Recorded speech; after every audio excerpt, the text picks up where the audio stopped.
Amigos oyentes, hermanos queridos, buenos días. El Evangelio del día, hoy 9 de abril del año 2022. Aquí damos Patricia y Miguel, este matrimonio cristiano, dispuestos a leer y comentar este Evangelio. Primero la lectura. Patricia.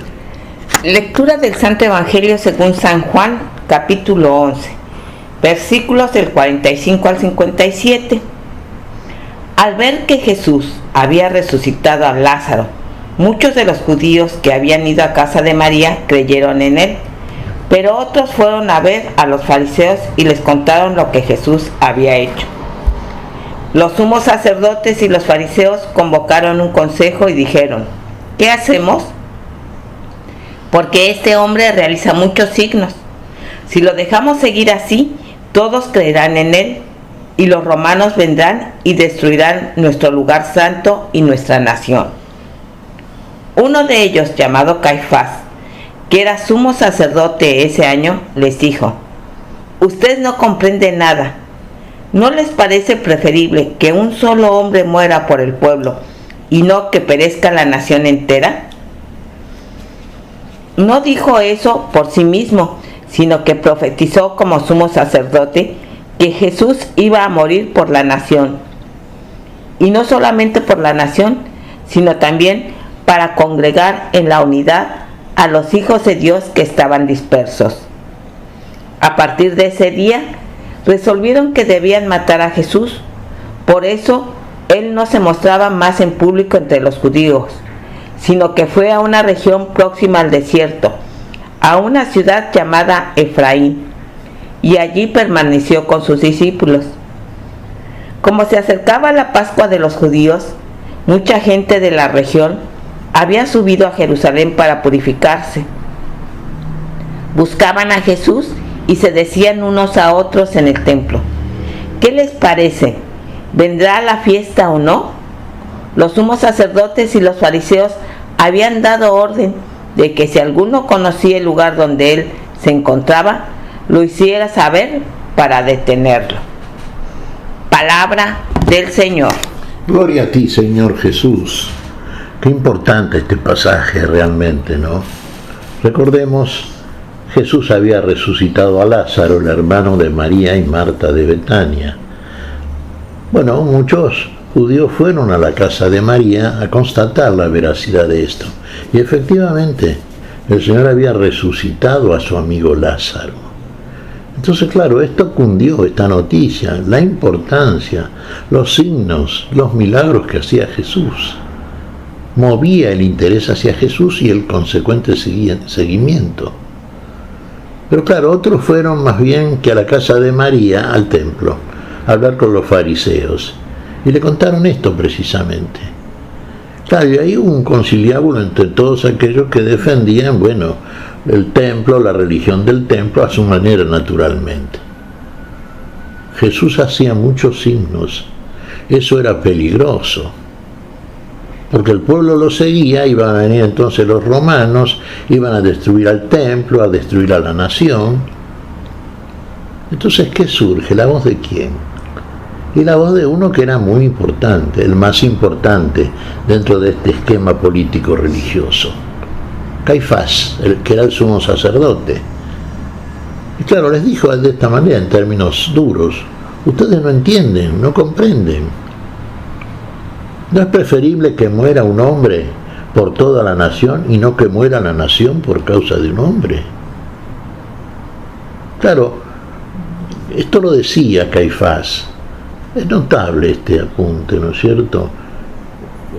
Lo decía porque, sí, de alguna manera uno diría, bueno, sí, claro, en realidad él prefería eso, sobre todo la muerte de Jesús, claro está, al que ya se pusieron de acuerdo para perseguirlo y matarlo.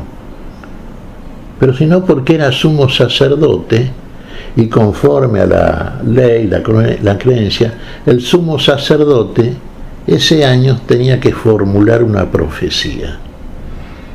Y fíjense que esto fue profético, claro, que un hombre muera por muchos, que muera por el pueblo y por los hijos dispersos de Dios, que los reúna en una sola fe, ¿no es cierto?, en un solo credo.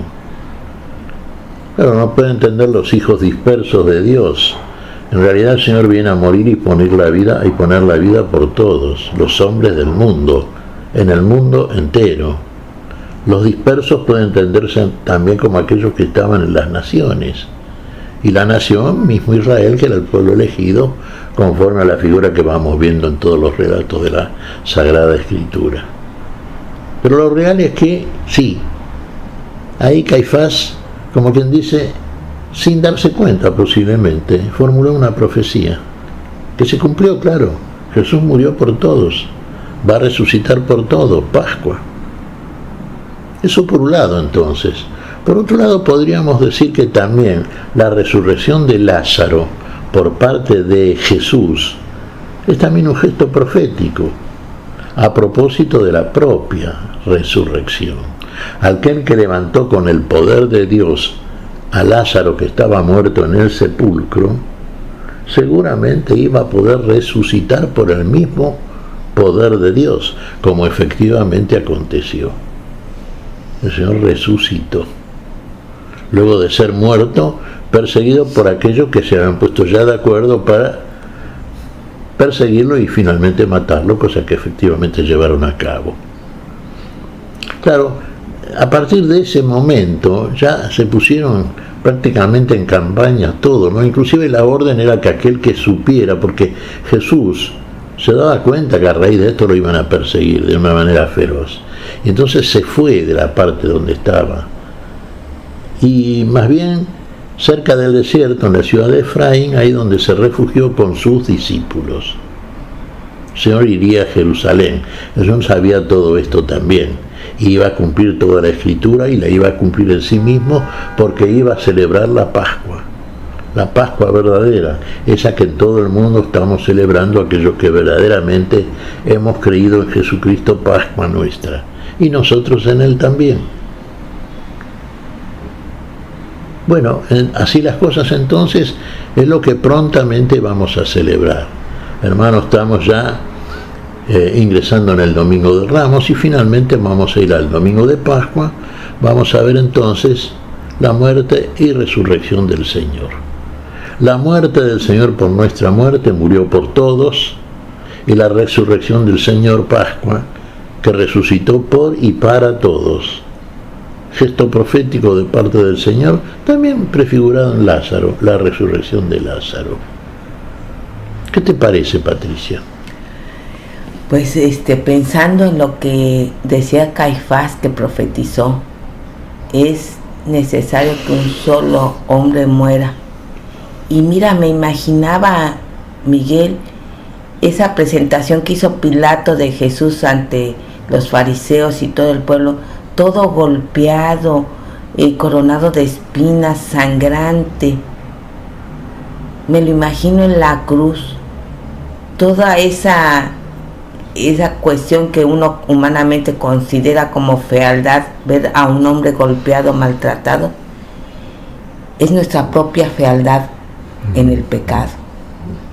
Y fue necesario que Jesús, Dios, la asumiera para purificarnos de ese pecado. ¿Cómo no agradecerle al Señor? ¿Cómo no agradecerle, no? Eterno agradecimiento.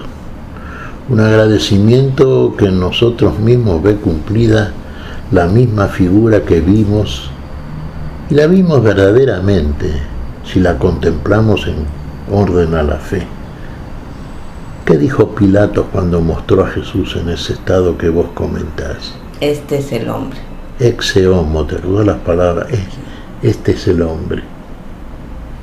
Sí, el hombre que muere por todos. Ese hombre que veíamos exteriormente, golpeado, torturado, de esa manera, era interiormente una criatura nueva en nosotros. Tenemos que saber ver estas cosas con los ojos de la fe, con los ojos de esa fe que solamente Dios nos abre por la misma fe en nosotros. ¿Qué te parece si agradecemos al Señor? Muy bien, Miguel. Te damos gracias, Padre Celestial, en el nombre santo de nuestro Señor Jesucristo. Te damos gracias, Padre, te pedimos perdón por nuestras faltas. Señor, pedimos tu bendición para este día, tu espíritu de fe, tu espíritu de amor. Señor, en tu nombre santo lo hacemos. Por Jesucristo, Señor nuestro. Amén. Amén y amén.